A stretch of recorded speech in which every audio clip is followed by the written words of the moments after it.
Bonjour à tous chers amis, alors bienvenue aujourd'hui avec nous dans le jardin, on profite du soleil pour cette nouvelle capsule, découvrir et aimer Jésus. Alors ces prochaines semaines, Laurent va nous parler plus de l'évangile de Luc, alors il y aura d'autres sessions, mais ce matin nous allons commencer avec les premiers versets, les 4 premiers versets de l'évangile de Luc. Alors on va les lire ensemble dans Luc 1, versets 1 à 4. Plusieurs ont entrepris de composer un récit des événements qui se sont accomplis parmi nous. D'après ce que nous ont transmis ceux qui ont été des témoins oculaires dès le commencement et qui sont devenus des serviteurs de la parole. Il m'a donc paru bon à moi aussi, qui me suis soigneusement informé sur toutes ces choses dès l'origine, de te les exposer par écrit d'une manière suivie, excellent Théophile, afin que tu reconnaisses la certitude des enseignements que tu as reçus. Alors Laurent, il y a une première question. Qui est Luc et à qui écrit-il? Ok. Alors, il était assez discret sur lui-même, puisqu'il ne dit pas grand-chose. Ce qu'on perçoit, d'abord, c'est un médecin, donc c'est le premier espoir de l'Église chrétienne. Il est médecin, c'est un compagnon de Paul, ce n'est pas un apôtre, il ne fait pas partie des 12. Il n'est pas juif, la tradition dit qu'il viendrait de Syrie, probablement, conversion à Antioche, et il va être vraiment un fidèle collaborateur de Paul, il va le suivre jusqu'à Rome. D'ailleurs, on date l'évangile de Luc dans les années 60, il est là avec Paul en prison, il l'accompagne, donc c'est ce qu'on sait de lui. Alors à qui est-ce qu'il écrit? Alors bien sûr, ce n'est pas juste à une personne, à Théophile. Déjà, le mot a interpellé. Est-ce que c'est un anagramme? Est-ce qu'il est en train de parler des amis de Dieu? C'est ça que ça veut dire, un ami de Dieu? Non, je pense qu'il parle vraiment à quelqu'un qui est en recherche, qui est probablement croyant. C'est un excellent croyant, très probablement. Mais c'est quelqu'un qui va parrainer. Ça coûtait très cher à d'écrire et puis de diffuser. Donc l'évangile va sortir sous le patronage de Théophile pour la diffusion. Donc voilà, c'est ce qu'on sait de lui. Ok. Alors, pourquoi écrit-il cet évangile? Luc, comme tu nous l'as dit, n'est pas un disciple de Jésus. Enfin, il est un disciple de Jésus par les apôtres. Mais pourquoi lui, en plus de Matthieu, Jean et Marc? Okay. Alors, tous les autres évangiles ne sont pas encore écrits. Il le dit lui-même que beaucoup ont entrepris d'écrire parce que, mettons-nous à leur place.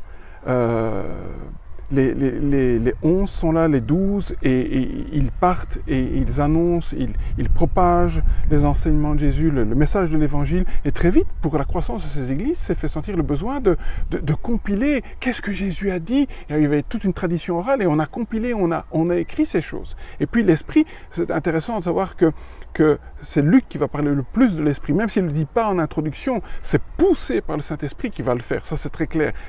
C'est pas son initiative, c'est poussé par l'Esprit, inspiré par l'Esprit, mais en même temps, avec Paul, ils vont devoir laisser des outils à ces jeunes croyants, des outils inspirés, pour qu'ils puissent être en contact avec l'Évangile, avec les paroles de Christ. Et c'est pourquoi il va écrire. Et cet Évangile va se propager. On notera aussi que la part de l'homme, il va devoir rechercher de manière minutieuse, il va rencontrer des témoins oculaires, des gens qui ont vu, il va devoir organiser son récit. C'est pas juste de l'histoire, il y a un objectif théologique.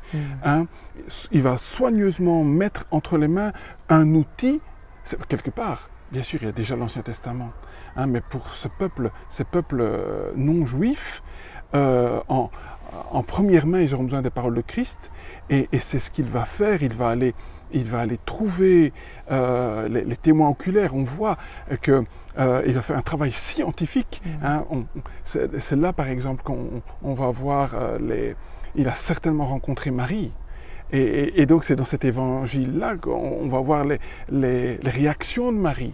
Donc, il y a un travail minutieux pour que l'Église ait en main, l'Église primitive, quelque part, tous les outils pour la formation de disciples. Et donc l'Évangile va naître.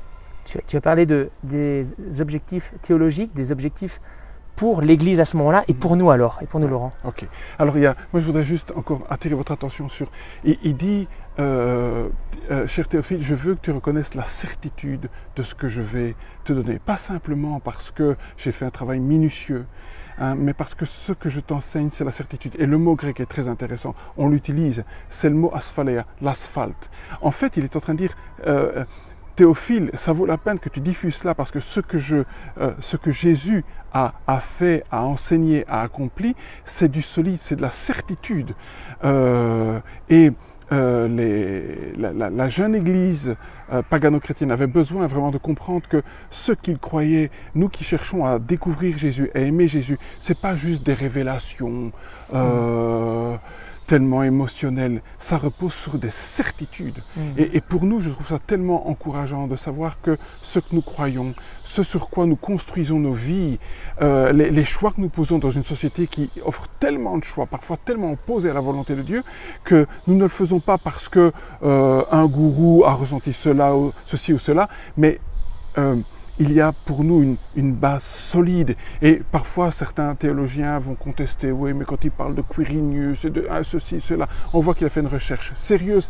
Et nous posons notre foi sur des choses certaines. Je trouve ça tellement rassurant pour nous de savoir que c'est vrai, que tout ce qui est dit quand il va parler qu'à la Pentecôte, 3000 vont se convertir, que Jésus est né sous un tel, qu'il s'est passé ceci, tel miracle. Je peux croire parce que il a été rencontré les bonnes personnes qui ont vu, qui sont devenus maintenant, pas des chroniqueurs, mais des serviteurs de la parole. Et la plupart sont morts pour leur témoignage.